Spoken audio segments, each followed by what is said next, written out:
As much as South Africa is known as the gateway to international motorsports for the African continent, they also play a very vital role as a gatekeeper in protecting the quality of motorsport on the continent. Hello and welcome to Lights Out. I'm Irene Marie van der Walt, and in today's episode we bring you a continuation of my discussion with Vic Maharaj, the CEO of Motorsport South Africa, about their role as a gateway, gatekeeper and many other roles that they fulfill. Also in today's episode, we take a look at the NAM versus RSA drag wars that took place at the Tony Rust racetrack near Windhoek over the past weekend. And then we take a walk on to the Formula One stewards room to have a look at the decisions taken after the Canadian Grand Prix. We'll be right back after this. Namibia is a land of movement, with waves that never stop reaching forward. Here, adventure is not something we search for. It is something we are born into. In every corner of this country, creativity rises from artists, from athletes, from dreamers. And when the world comes to explore Namibia, they discover something extraordinary. Because when sport moves people, creativity moves ideas, and tourism moves the world toward us. Something powerful happens. A platform where movement meets imagination, where industries connect, where opportunity grows, where Namibia's next chapter begins. Welcome to the Creative Sport Tourism Expo. Exhibit, partner, experience. Creative Sport Tourism.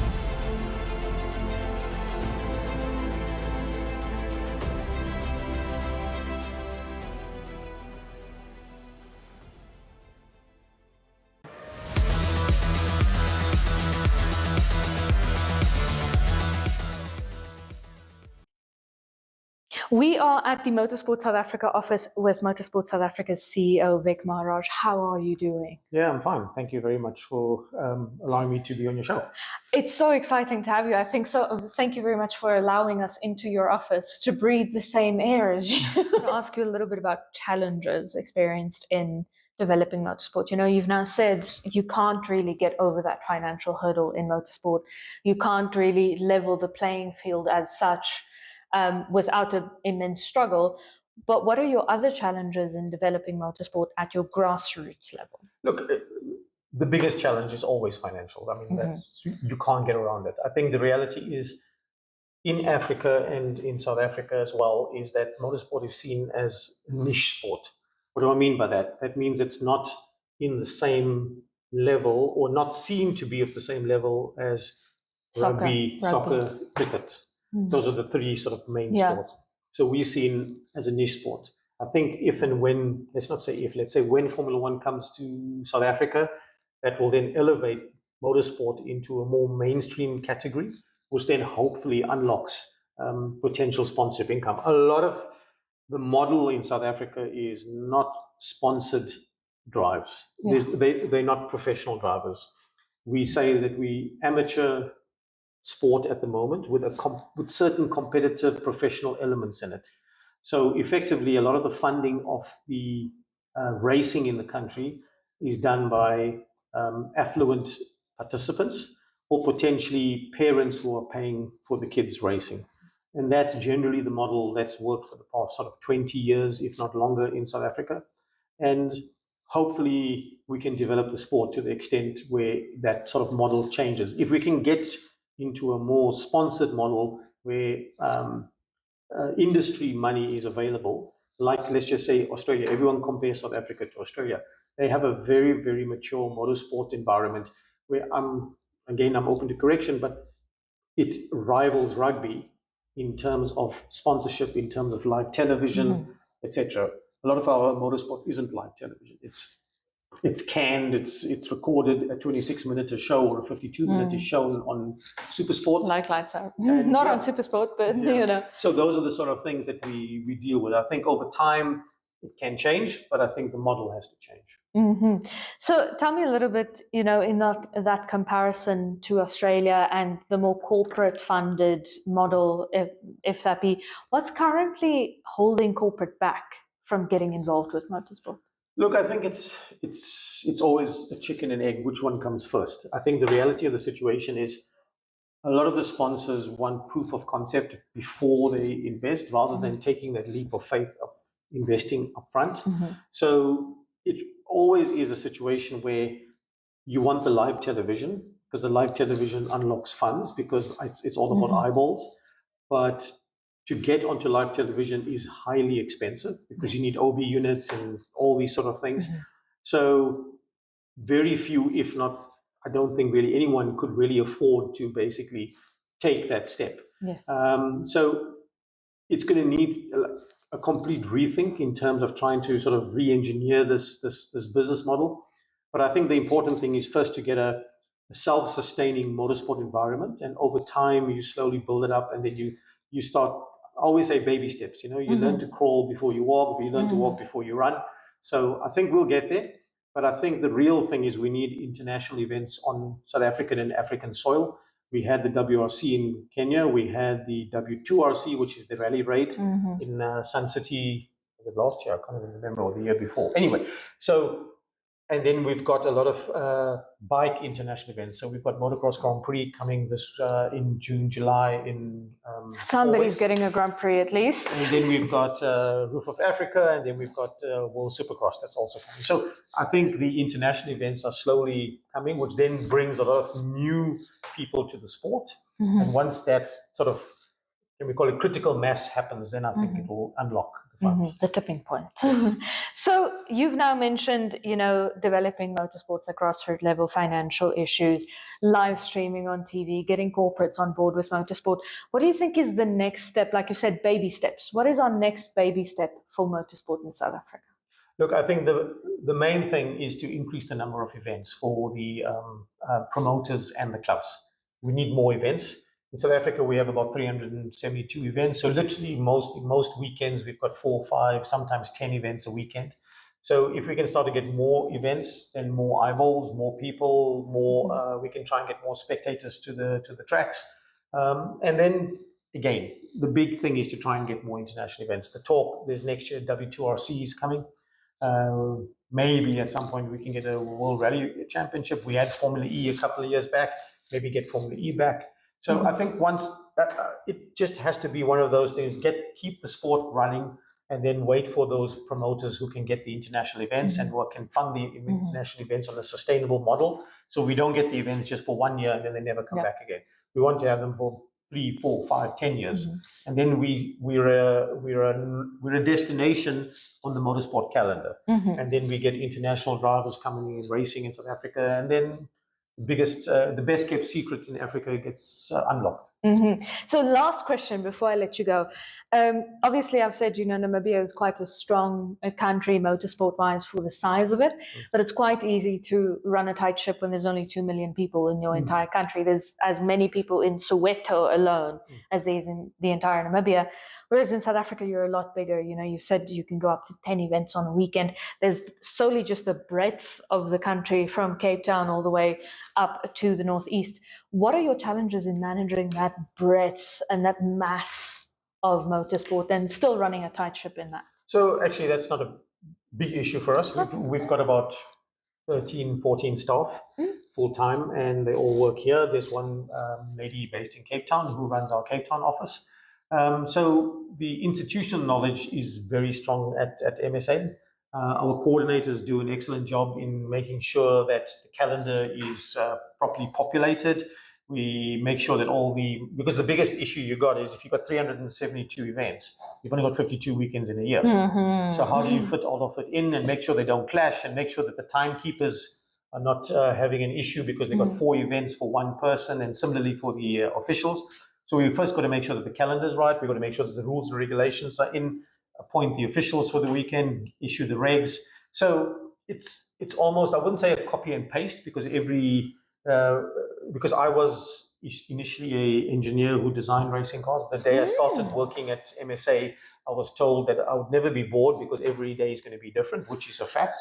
And but there's a lot of copy and paste because we understand the process. We know what's going to be done 3 months before the season. We know what's going to be done 2 months before the season, 1 month before the season. And our season kicks off with a bang because New Year's Day is Dakar. And we've got literally 20, 30 drivers and riders that go and do Dakar. Yeah. So we are already moving in the following year, already in December. So I think I would like to say we're a well-oiled machine. Yeah, I think it looks like a well-oiled machine. Thank you so much for joining us, Vic. I would love to come back and chat to you. No problem. Hopefully the next time we sit here, we'll hear the faint humming of Formula One cars at Kyalami. Who knows? Who knows? It's a good thought. It's a good dream, I think. Thank you so much for joining us. That was Vic Maharaj, the CEO of Motorsport South Africa.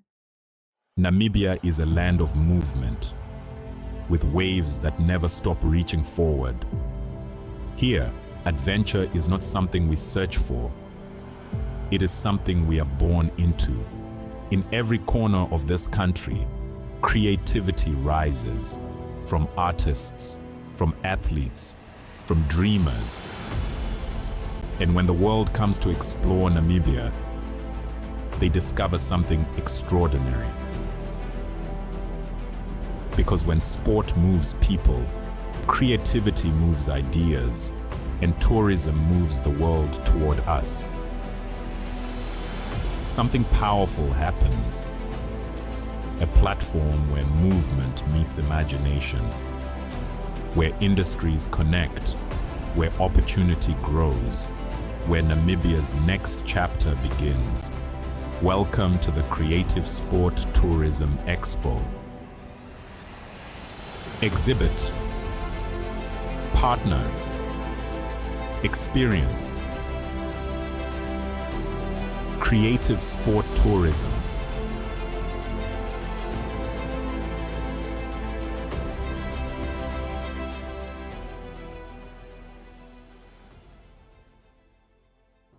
Over the past weekend, I found myself at Tony Rust Racetrack right outside Windhoek for the NAM vs RSA Race Wars. This obviously a friendly style drag competition. There I had a chat with some of the competitors.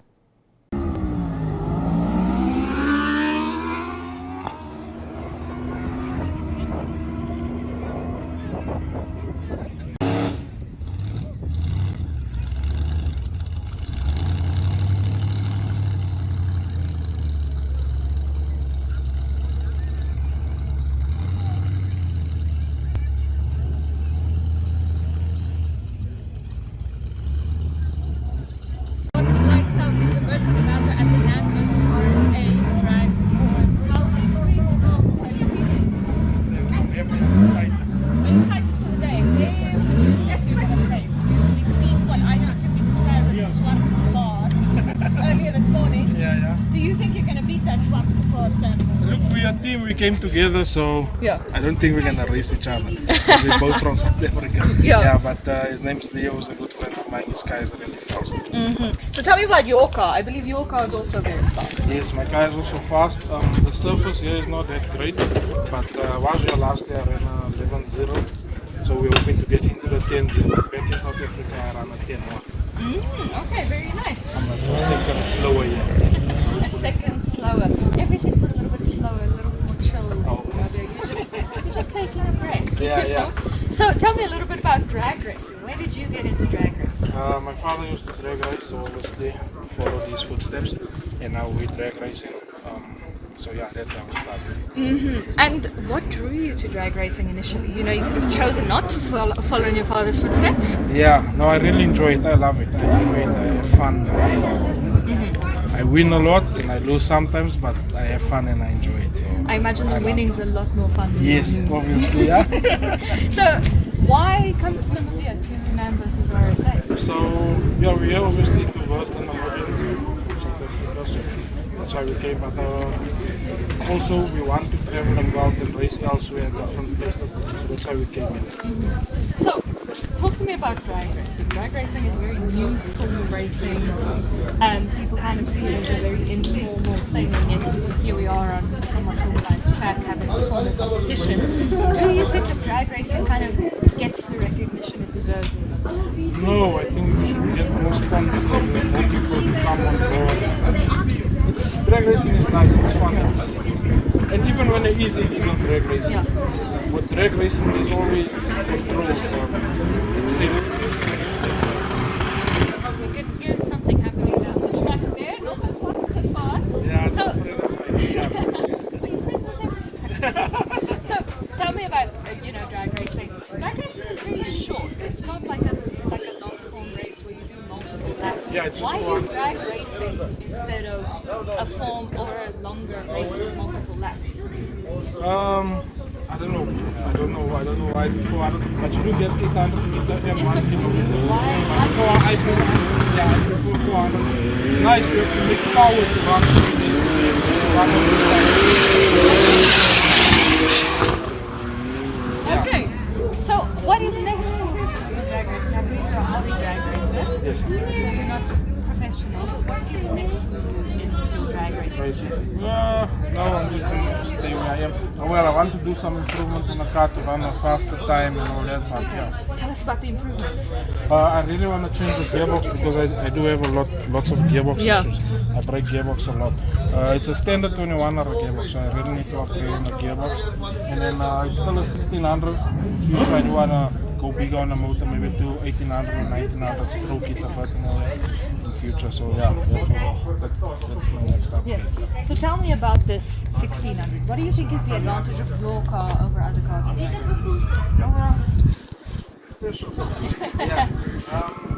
This car on a good track direction is really good because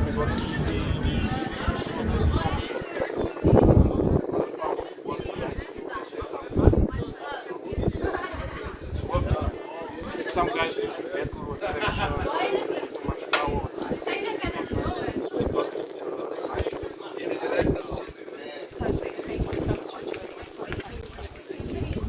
Villa, one of the guys on the Namibian side at NAM versus RSA Race Wars. Roberto, how are you doing? I'm doing well. How are you doing? I'm good. Yeah. So tell me a little bit about your car. You say she's rarely been taken out. Yeah, this is a 2013 Golf 6 GTI.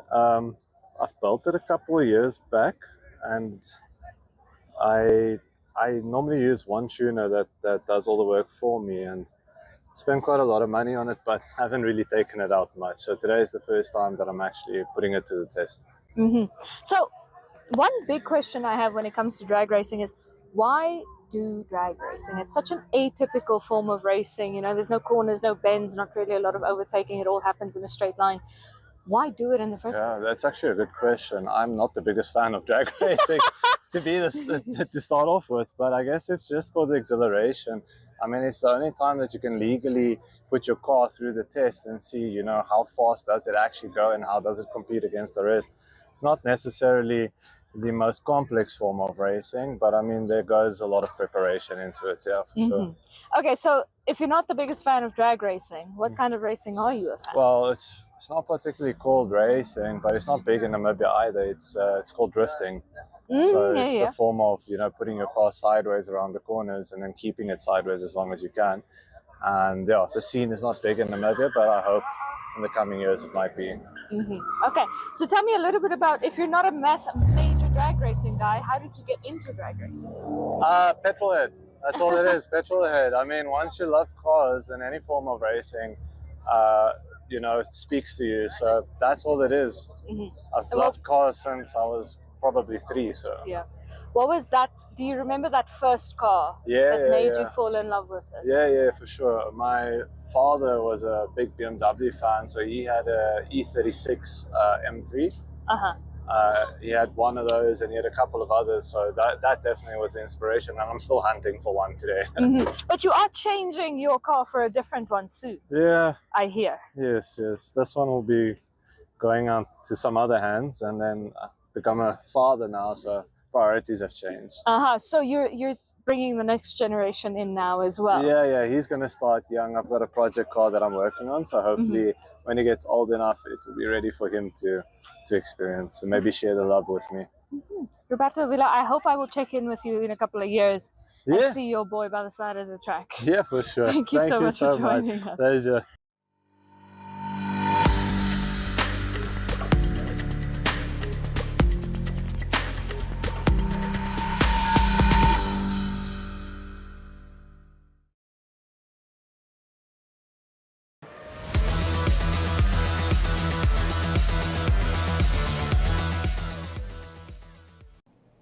By now, it's common knowledge that George Russell has been fined €5,000 for throwing his headrest onto the track after his car stalled during the Canadian Grand Prix. But the stewards were also quite busy with a number of other incidents, first of which including Gabriel Bortoleto. As you can see there, Gabriel Bortoleto received a 5-second time penalty from the stewards for infringing Article B1.8.5 of the sporting regulations, which states that at no time an F1 car may be driven unnecessarily slowly, erratically, or in a manner which could be deemed potentially dangerous. He also exceeded the virtual safety car delta in several mini sectors during the deployment of a virtual safety car. Now moving on to an issue in the starting procedure with Nico Hulkenberg and Liam Lawson. Here we can see the steward's document for the Hulkenberg incident, car 27, where it is said that any driver who overtakes during the formation lap is only permitted if an F1 car in front of them is delayed or F1 cars behind cannot avoid passing it with unduly delaying the remainder of the field. In this case, drivers may only overtake to re-establish the original starting order. So this has to do with Liam Lawson, where Nico Hulkenberg passed Liam Lawson during the starting procedure or on the formation lap. So moving on now to Liam Lawson, Nico Hulkenberg received a stop-and-go penalty, which was suspended for 2026. And he also got a reprimand, which was his first reprimand of the season. On to Liam Lawson. Liam Lawson has been cited for an infringement in breach of Article B5.6.4 of the F1 regulations. So that's car 27, Nico Hulkenberg, who we've just discussed, and Liam Lawson, who were out of position at safety car line 1 during the formation lap. So as you approach the grid, you have to be in position. The only reasons you can overtake is if the car in front of you is obstructing you in some way and you cannot avoid dangerous situations without overtaking the car, or in this case, to establish the right order. So both of them were in the wrong order by the time they passed safety car line 1. So car 30, which is Liam Lawson, also left the grid before car 27, which was Nico Hulkenberg, and the stewards then reprimanded Liam Lawson for failure to start the formation lap in the correct order. This is his first reprimand for the season. So Isaac Hadjar, being car number 6, was done for 2 regulation breaches. First, the Appendix H Article 2.5.5b of the International Sporting Code, and then Article 1B 1.8.4b of the F1 regulations. Big words here, but it is basically failing to slow down under double waved yellows. So the stewards say that there must be a very clear indication in your telemetry, in your onboards, and so on and so forth, that you have slowed down to a delta. The text you see on the screen still pertains to Liam Lawson, but the crux of the matter with the stewards is that there was no clear indication that Isaac Hadjar had slowed down enough under the double waved yellows so that he could respond to an obstacle on the course.